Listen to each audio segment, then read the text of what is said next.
Okay. Here we are. This is Algowers, but this used to be.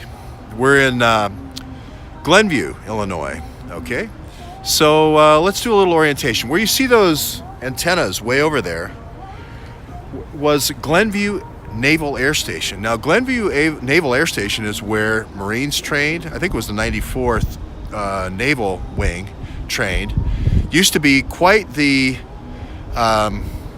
well, you could basically come in on the weekends and fly to, well, let's say Boston to get lobster and fly back.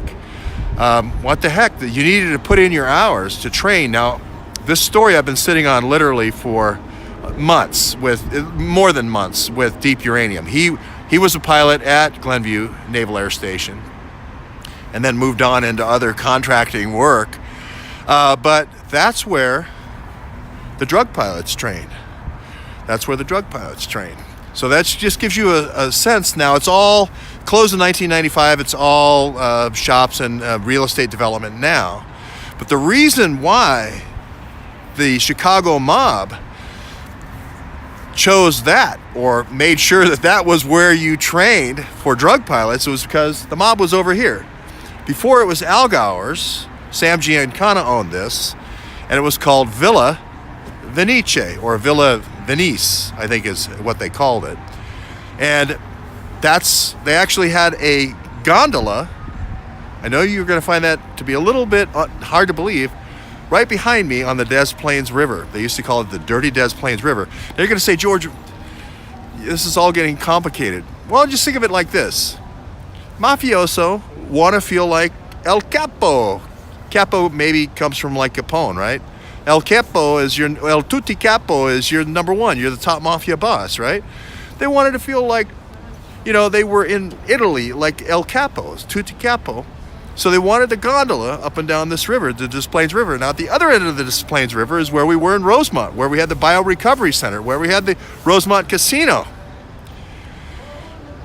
This is true.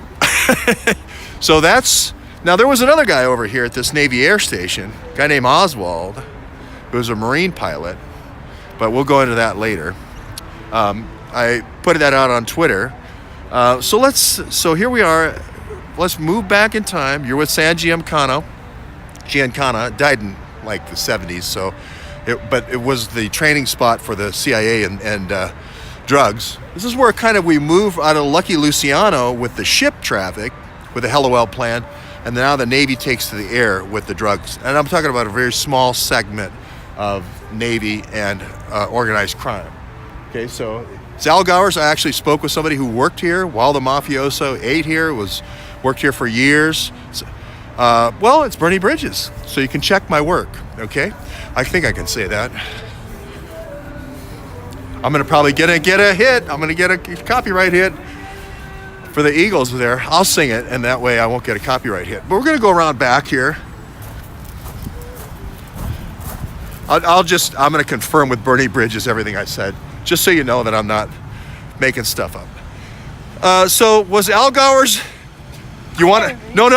I'll interview you off camera. Fine. But did you ever work at Algowers? I did. Did Mafiosa ever come in? Oh, they were great tippers. And was there ever gondolas on the Des Plaines River? Oh my God, the gondolas were great. They weren't here when I first started, but as a commemorative, they brought the gondolas back. And do you remember a naval air station over there called Glenview? Yes. They had missile silos that they covered up to build houses and restaurants and shops on. Okay, and did you ever have any pilots who came in, kind of cocky pilots like Top Gun? Yes. Yeah, and were they good looking? They weren't they weren't as good at tippers as the mafiosos. But they were better looking. They were far better looking. They were kind of tall like you. Oh, isn't that sweet? Okay, well, before I blush too much, I'm going to go down and show them where all the gondolas were. And you know what? You might actually be able to see the ramp. I don't know if it's were there. You believe that any of these crime families were involved in the shipment of drugs? What else would they be involved in? Well, there was hooch. I guess it was all and legal. Prostitution and all that. Yeah, everything else. Okay, so there you have it from a person who was there, an eyewitness. And so we're going to go down a little bit here. Now, I will just tell you, I've done a lot of research on this way before this because my dad was involved, or my dad's invention ended up coming up here to a consortium run by Alan Dorfman. Alan Dorfman was this kind of financial Dapper Dan kind of guy who consolidated all the Teamsters, the 17 different Teamsters or however many different Teamsters there was, to Chicago, and he brought all the intellectual property that all these mobsters invested in to Chicago. And it was right around 1973 where there was ERISA, and they couldn't use the union funds anymore to pay the mafia guys. So anyway, he was murdered over here in Cicero, I think. Not Cicero, but not too far from here at the Purple Hotel. He was murdered. I've been to his murder scene and everything like that. But here it is. Believe it or not, gondolas here on the Des Plaines River. Now, you may know this from the Rat Pack. So these guys didn't want to get arrested, so they wanted to be out of the city of Chicago, and they wanted to kind of have their own little Italy, and they didn't want to get arrested. So Dean Martin, the Rat Pack with Dean Martin, let's see, I can't remember, Peter Lawford, and of course Sammy Davis Jr., all right here at the Hilton. This is a big thing. So anyway, just a little walk down memory lane. Now, why this is so important is pilots. The reason why this is important is pilots. Because what we're going to find is these Egyptian pilots that are coming into our story now that Andy McCabe recruited are going to be involved in flying drugs. And it's going to go, Mina Airport is going to go from a national story to an international story. We're going to use this Muslim Brotherhood, even though it's part Hamas, part Hezbollah. Again, a slice. There's going to be a whole bunch of people who are innocent, but there's always going to be this slice that are going to be pilots, okay? The other piece of this I want to say, just to finish this off with Andy McCabe, now that actual documents are coming out with the OIG where they're saying people were in the meeting with Lisa Page, who was a special counsel in all these meetings, and she supposedly was sending messages to her lover, Strokes. They are going to ask, do you remember seeing Peter Strokes? And they're going to say, yeah, and it looks nothing like the picture that's been on TV. This is where the whole Andy McCabe, Peter Strokes thing's about ready to fall apart. Now, Lisa Page, the reason why she jogged by me south of the Capitol was to show me that she was real. And there was no question about it. Lisa Page is a real person.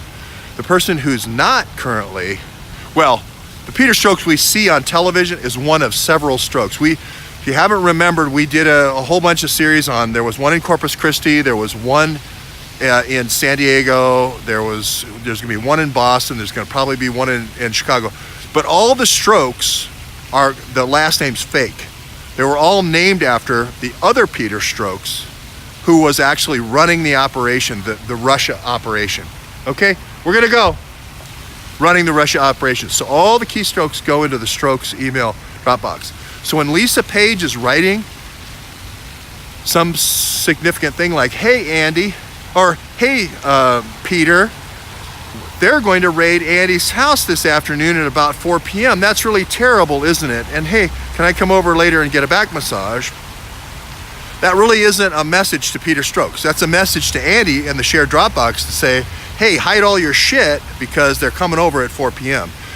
And you're going to find out it's going to be a small group of guys. It's going to be about, I'm going to say 6 or 7 are going to be the total amount when this whole thing ends up coming to the surface.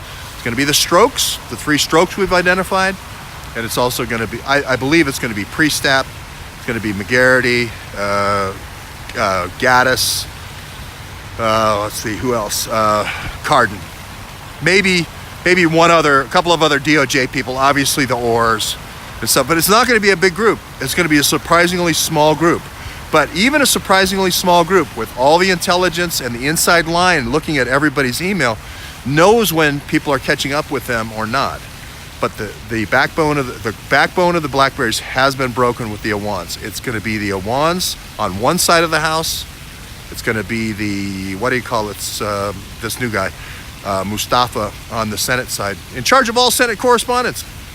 So anyway, and it's going to be fun. We're gonna undo it as it all comes out. Maybe it's 50, but I say it's going to only end up being about 12 people. 6 to 12.